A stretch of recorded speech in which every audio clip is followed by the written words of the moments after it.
Yo, what up? Welcome to another episode of the Oakland Warriors podcast. I'm Patrick, flying solo.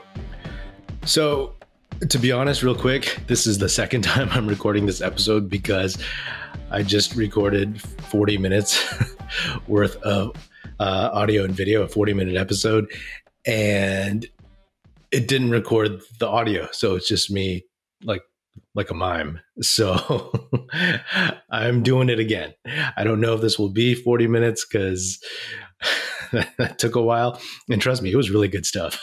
So just bear with, and I'll get through this take two, I suppose.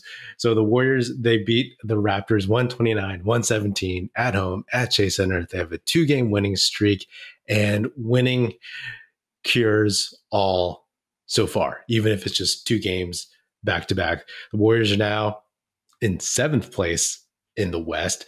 They're basically like 1 game out of the 4th spot, but looking in the other direction, they're 2 games out of the 13th spot. So that's how tightly the Western Conference standings are right now.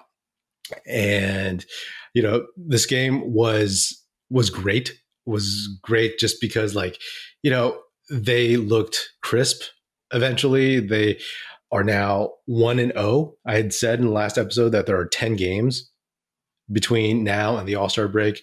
And I think this is the time where they need to really, really ramp it up, get some momentum, like real sustained momentum, string some wins together, and just, you know, get their identity and go into the All-Star break like with their minds a little bit more at ease, right? I'm sure that a lot of them can probably put it out on their minds during the break, but like if you go in and you are like feeling good about the team and you're looking forward to post All-Star break and making a run to the end of the season in the playoffs, then that's obviously going to be better for your headspace.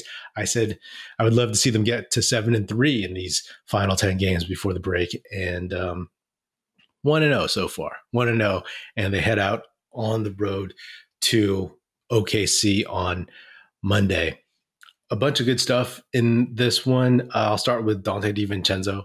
I've talked about that guy since he was signed over the summer. And, you know, I've talked about him in the sense that, like, as a replacement for Gary Payton II, which to me is pretty obvious because you lose a backup guard, you pick up another backup guard. And I've said that, you know, Donte DiVincenzo is a better all-around player. I said that when he got signed.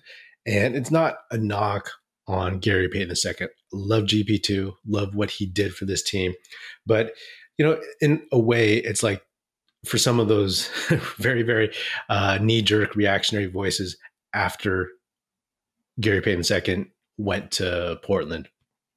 And, you know, I'm not knocking like loyalty or, you know, people's fandom or anything, but just the idea that the Warriors weren't willing to spend or we're just tossing it all out the window. I mean, here's the thing, right? They have parameters. We know that. And if you don't like the parameters of their spending, then like there's nothing I can do about it. There's nothing you can say. You can say, hey, it would be great to have both GP2 and Donte DiVincenzo.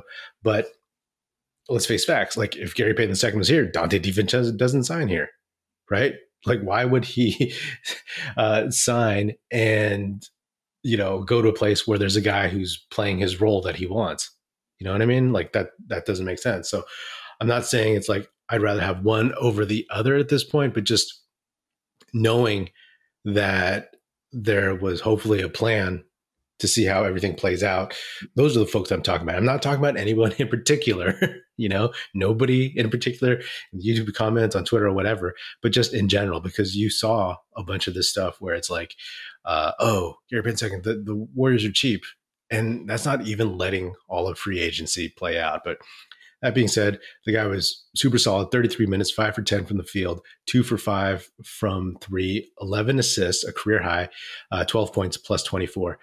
And he himself after the game said, you know, finding out about his plus minus, he was like, well, you know, whatever. Like it's that's what happens when you play with, you know, 2 best shooters of all time. And to some extent, he's right. The plus minus stat is not like the greatest stat. It just tells you a little bit of something. And if we go in that direction, you know, not only is he similar to Gary Payton II and what he can bring, right? Like he's a better all-around guard. He could play point guard, off guard. He's a better shooter. He may not be as athletic outwardly or have the greatest wingspan. But I mean, watch Donte DiVincenzo on defense. He is up in guys' grills, and he's not a slouch in terms of athleticism. We've seen him get some crazy rebounds, and we've seen him.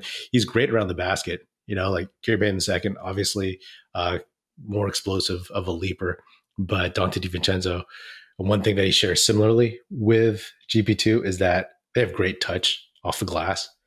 And DiVincenzo, he just, he'll catch the ball. He knows where he is under the basket. And I think that's something that, watch him, because he can hit the lips pretty quickly before like a defender, like on a backdoor when he gets down there. You hit him on a pass and he'll rise up and he'll kind of like pivot, turn his shoulder in the air and lay it off the glass. So that's another plus. But looking at the plus minus, it's like I see a little bit of Andre Iguodala in what Donte DiVincenzo brings to the Warriors as well, as that point of attack defensive guy and just being like another guard out there, a smart guy who knows the game. He makes the right decisions, the right play, and he's looking to get other guys involved. So I think that's really, really important, especially as, we're seeing Andre like kind of struggle to stay on the court, right? I think with him, it's like, we'll see him for a few games. He'll get like some kind of nagging injury and then he'll be out for like a month. So hopefully I would love to see him contribute down the stretch, especially in the postseason. But I like DiVincenzo because, I'm seeing a little bit of Andre and GP2 in him. And also Jonathan Kuminga, of course, brings a little bit of what GP2 and Andre Iguodala bring. The defense, the dunker spot stuff, the pressure on the rim that both Andre and GP2 have brought in their tenures over the years. So when you talk about losing Payton II and Iguodala not being who he was in his Warriors prime, then I'm good with Kuminga. I'm good with Donte DiVincenzo kind of splitting those duties more or less when they're on the court. And I mean, Kuminga, let's talk about him for a second. I love talking about Jonathan Kuminga. He played 23 minutes, 5 for 7 from the field, 4 of 6 from 3, 2 assists, no rebounds.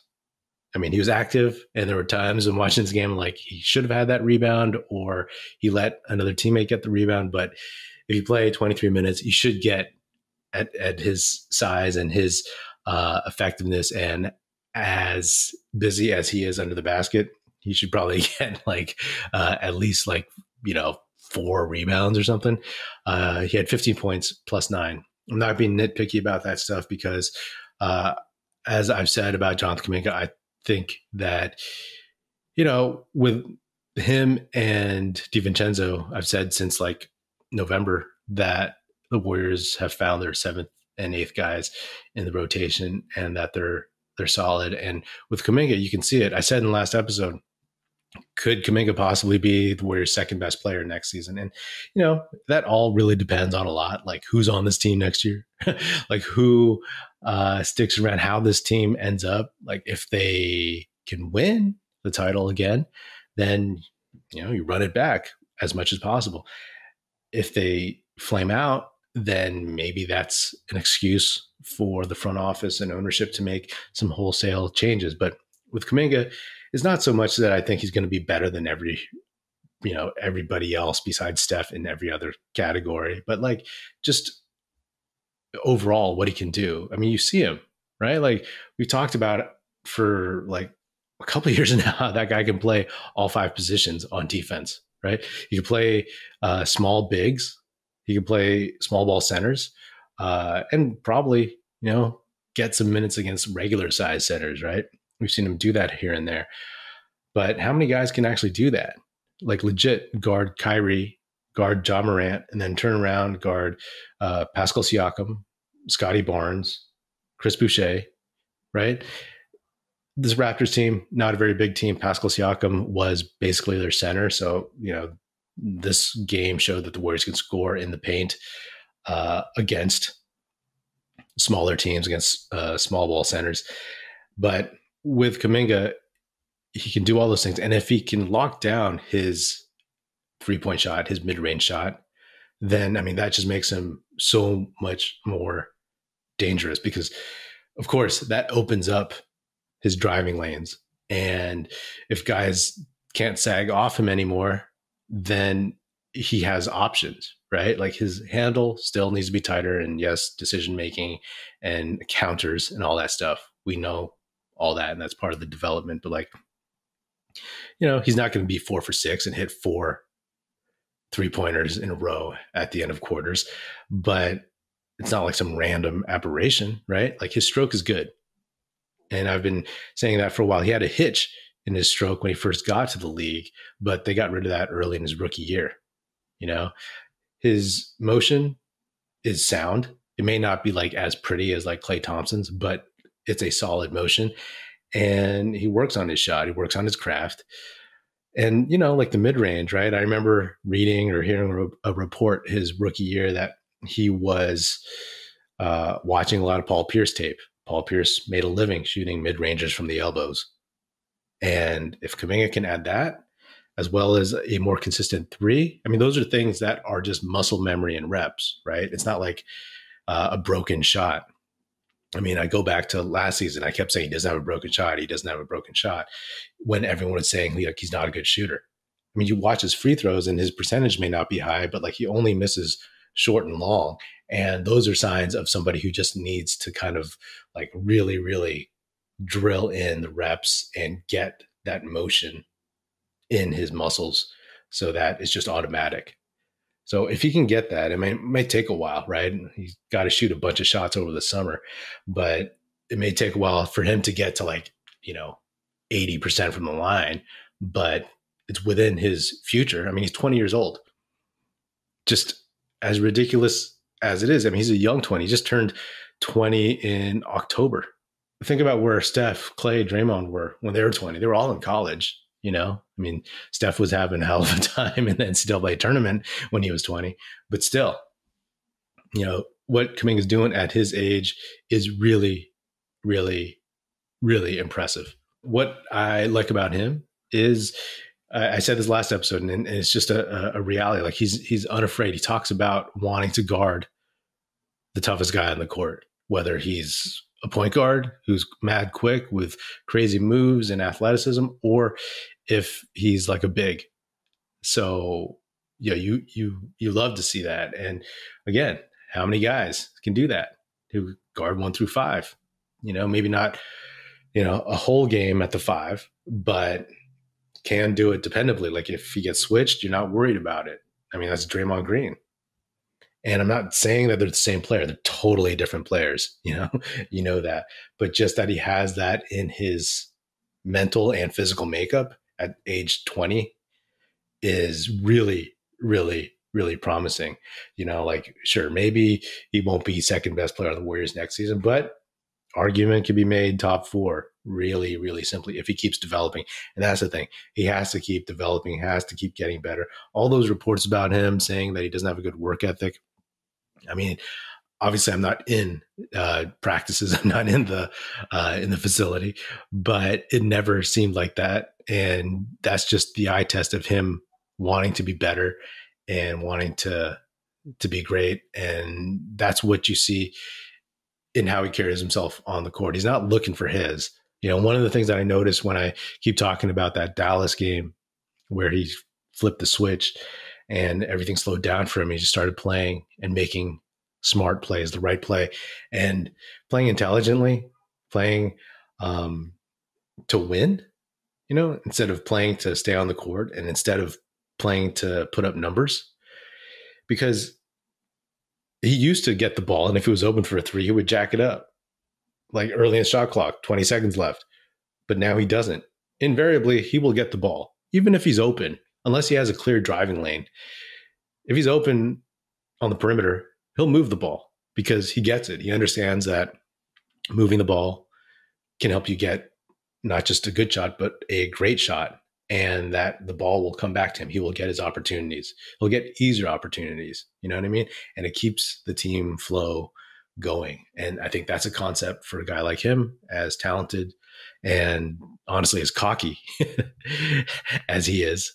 It is huge. And I've said that beyond the foundational six that Steve Kerr talked about in the preseason with Steph, Clay, Wiggins, Draymond, Looney, Jordan Poole, to me, for the last month and a half, Kuminga has been a foundational seventh guy, right? Like, I think that he is that important to the Warriors and their future. And this talk about ever trading him for who? You tell me who you're going to get for him, because this Warriors team that is banking on, that loves young talent, that loves like homegrown talent as much as like we do, they're not going to move him like when they're seeing how much progress he's made and the fact that he actually helps them win. You know what I mean? And he's the one guy who's going to keep this window open longer, right? This is what kind of predicted when he was drafted. And it's great to see it come into fruition. And I said about a month ago that Donte DiVincenzo and Jonathan Kuminga were legit closers, were earning their way as closers for this team. And I've talked about over the past couple of weeks how Steve Kerr has options, right? Besides Steph, Clay, Wiggins, Draymond, you could throw Looney out there, you could throw Kuminga, Donte DiVincenzo, and of course Poole, depending on who's hot, who's playing well, who's in foul trouble, who's hurt, just what the matchups are. And you saw that in this one. DiVincenzo was closing, right? Because Poole didn't have the greatest game, and we know that he's had some questionable late game moments, decision-making wise. And then when Kevon Looney fouled out, he brought in Kuminga. He didn't bring in Anthony Lamb, which maybe 2 months ago he would have done, Steve Kerr. He brought in Kuminga, and they closed it out. And it makes me beam with joy that we're seeing that they're getting those minutes in these situations in a game that a regular season game against the struggling Raptors, but a game that the Warriors absolutely need. Steph Curry talked about needing to stack some wins, and I'm sure he's frustrated, frustrated with how the games have gone over the past couple weeks. And I'm sure the team is frustrated. I know I'm frustrated. I'm sure you're frustrated. So it's good to see him like wrestle that away. The Warriors closed this one, which they didn't do against the Nets or the Celtics. The Grizzlies, the Warriors stole that one for sure. It was the Grizzlies who didn't close. So it was good to see Steph just assert his will and him basically take what the Nick Nurse Raptors defense gave him, dive into the basket, cutting backdoor, whatnot. Steph played 39 minutes, which is a ton. 13 for 21. Nice. 4 for 8 from 3. Hit all 5 of his free throws. 7 boards, 11 assists, 2 steals, 35 points, plus 13. That's solid right there. He hadn't been sharp as of late, but he can get there. That you don't worry about him eventually turning it on. So hopefully this is a sign of things to come. And in terms of Donte DiVincenzo, right, like all the uproar about not signing GP2 last season, it's interesting to me because Donte DiVincenzo, he's a guy that I think the Warriors should keep. I don't know what kind of salary cap luxury tax gymnastics they'd have to do. But if you get a guy like that who signed for cheap, he'd sign on to make good deal, right? Because basically it's like he was injured for a bunch of last season, and you sign with the Warriors, a high profile team. This is what people have done throughout the dynasty. You prove your worth, and then you sign a more lucrative contract either here or elsewhere, right? That's what Gary Payton II did, Otto Porter Jr. as well. And they're both gone, of course. But Donte DiVincenzo, he's a legit good dude. I mean, like I said, if he reminds me of both GP2 and Andre Iguodala, that's a fourth guard you want to keep on the team. You know what I mean? Like if you have Steph, Clay, Poole, DiVincenzo, that's a solid guard rotation. May not be the biggest, except for Clay. And it's definitely not the most high-rising athletic, drive to the basket, put a move on you, mash on someone's head. But, like that's a really, really skilled guard group. So, we'll see. And the difference between him and GP2, it's like GP2 was more of a very, very excellent, like elite role player in those spots. DiVincenzo is a guy who, didn't have to fight through the G League. He's a legit player with all this pedigree, and he can do so much more. And he's only 25, 26.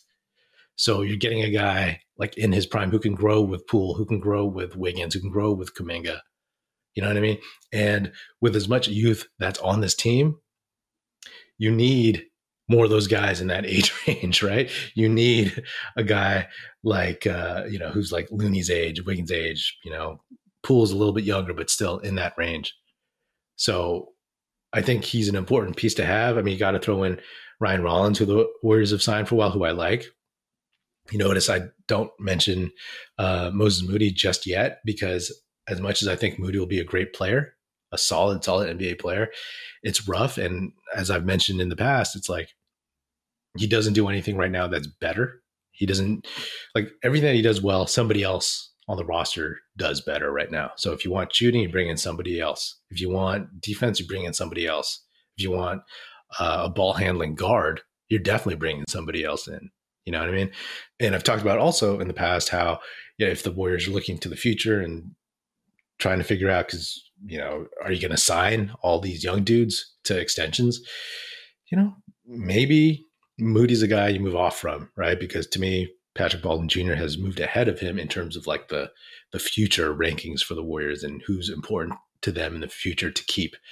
So, if he's stuck, Moody is, if he's stuck behind like all these other guards and can't get small forward minutes, etc., then, not jettisoning him because, quote unquote, he sucks or he's a bust, but just, hey, it might not be the best situation scenario moving forward, right?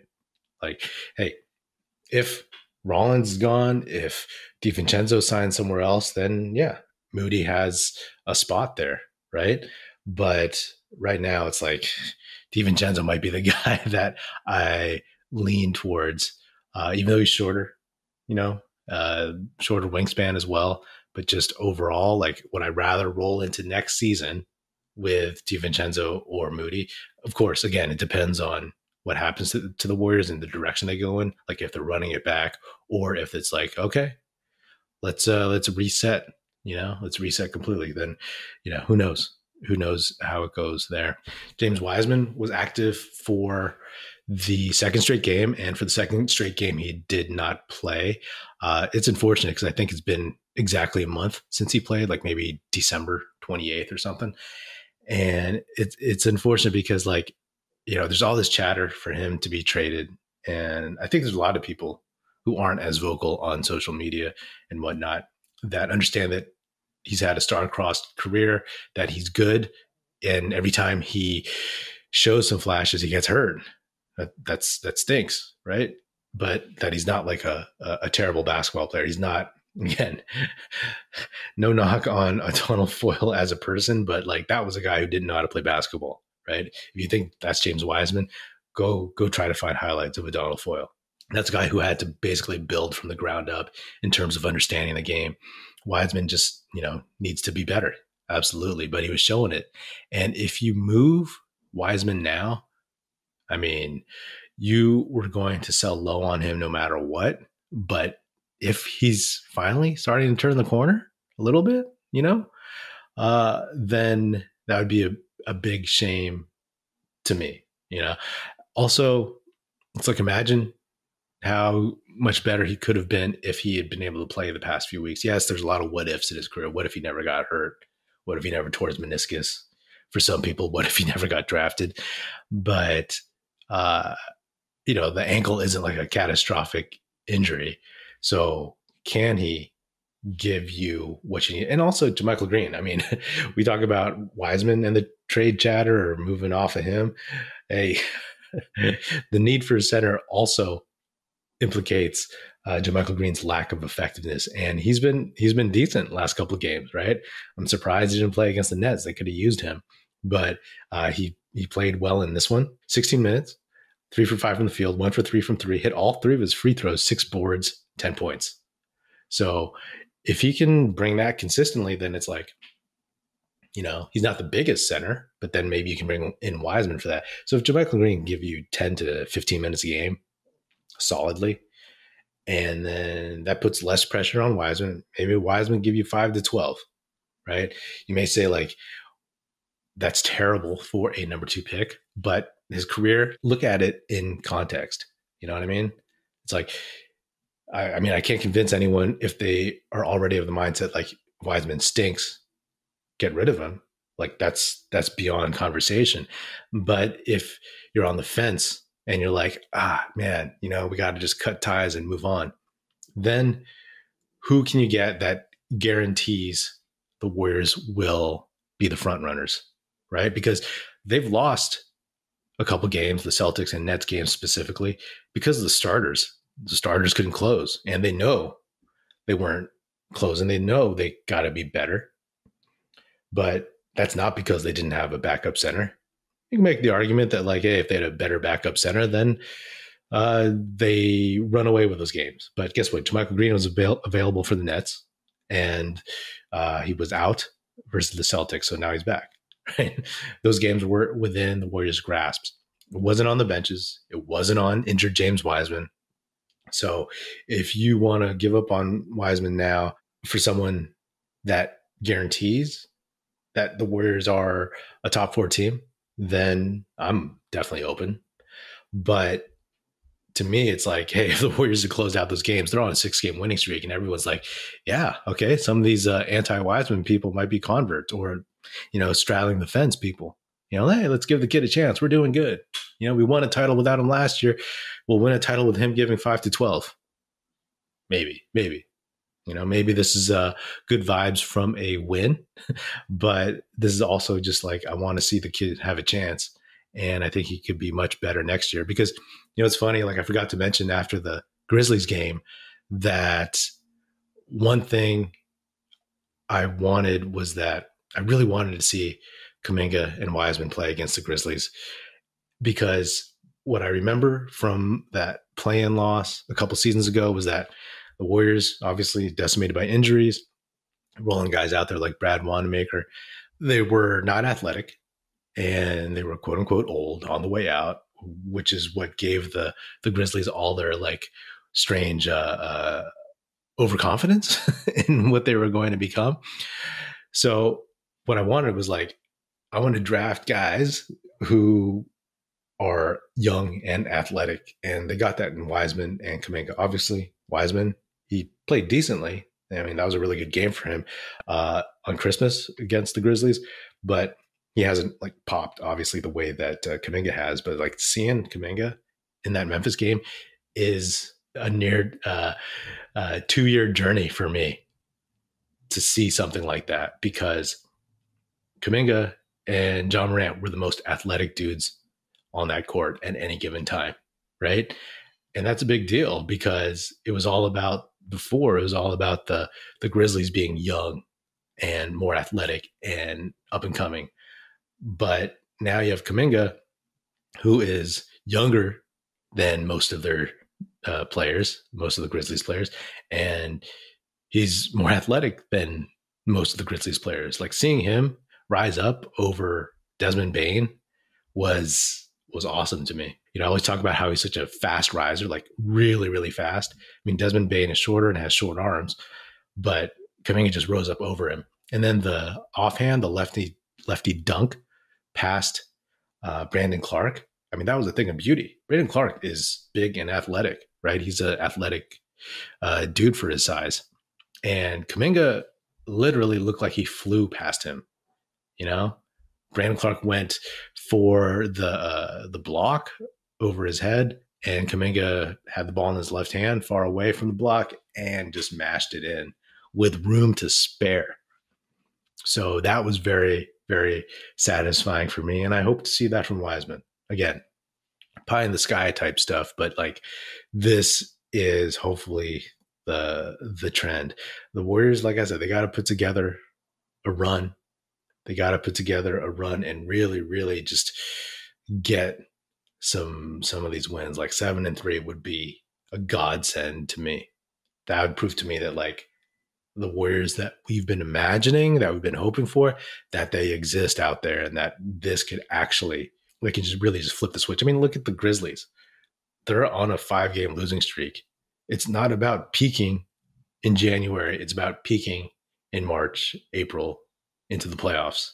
So, that's what a dynasty, a championship, multi-championship winning team affords you, is this kind of perspective that like, hey, if they can find it, if they can start hitting their stride, then all bets are off, right? We've seen that they can rise up and play against the best teams in the league, the Celtics, the Grizzlies. We'll see them against the Nuggets on the road on this next road trip. So, that's what I've been hanging my hat on. And it's just nice to get, out of this rut of one loss, one win, one loss, one win, and at least have a couple in a row. And hopefully they can snag this one in OKC. Hopefully we see Wiseman in that one. I'd love to see him play against some of those younger dudes on the Thunder. And, I think things are promising. Another thing about trades is like, maybe one side effect of the West in particular, and just, a lot of teams being in the mix for the playoffs, is that there might be teams that hold on to their guys longer than they normally would. They might be like, hey, we have a shot at the playoffs, so we're not going to trade people.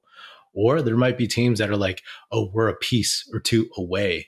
And so that might drive up the value for some guys. You know what I mean? Like, hey, what's the offer for Alex Caruso? Guess what? If the Warriors' best offer is Wiseman, Moody, a pick, JaMychal Green, I don't know, whatever, there could be somebody that beats that. You know what I mean? Or whatever the offer might be. So it's basically just like, it's going to be a tough market, and the costs, especially since the Warriors love to hold on to their young dudes, the cost might be too high to make anything worth it, because you'll be giving up a lot by losing some of these lotto picks, but you'll be giving up even more if other buyers are driving up the prices. Just a thought. You know what I mean? Hey, if the Warriors can keep going with what they have right now, then if they keep winning games, then hey, I'm good to go. I could roll with JaMychal Green, even though he's the one dude I've always said was kind of questionable in the rotation. And, I thought of that because of the YouTube comments. So I just want to quickly also say that, when I record these episodes, sometimes they're just like right after the game, like immediately and late at night. And I don't hit on everything. And what I appreciate is the next day getting into the comments with people, because the conversations and the thoughts, ideas, they, trigger other kind of epiphanies and thoughts and ideas for me. So, these are things that I appreciate. So basically I'm just saying, like, thanks to all you folks who comment on the regular, who've commented once before, who engage in this kind of like interesting little community of Warriors fans who I don't know them personally, but I feel like the people I talk to on the regular, it's like, you kind of this bond of Warriors fandom, which, I appreciate, and just in the way that it is, I've never really experienced in any other way.